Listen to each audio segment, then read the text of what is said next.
Estilo Aventura. Vou mostrar para vocês hoje uma viagem que eu fiz a Cumuruxatiba, um acampamento de uma noite. Cumuruxatiba é uma cidade praiana aqui próximo da gente, lugar muito bonito, beleza? É lá.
No chão.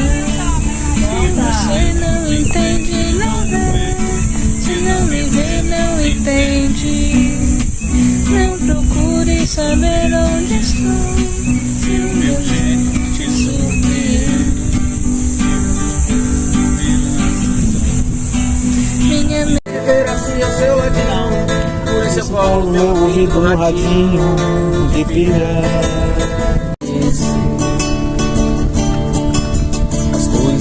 Aconteciam com alguma explicação, com alguma explicação. Água cheirosa andou em pegando a sua cara.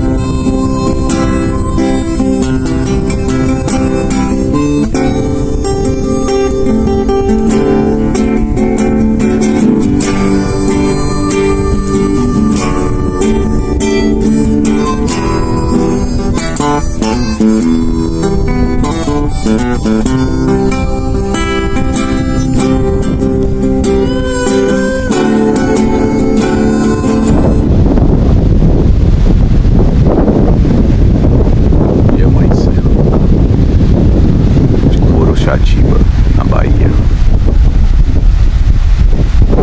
São 5h10 da manhã.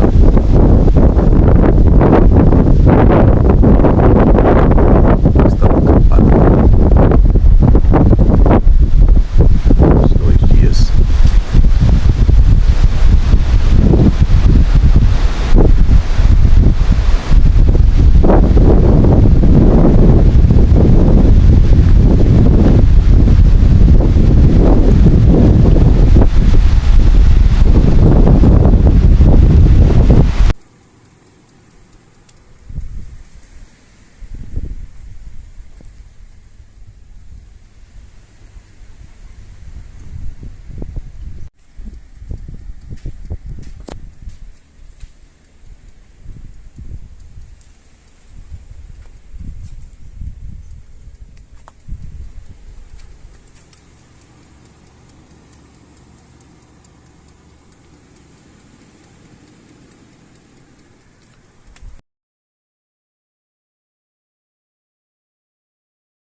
Tchau.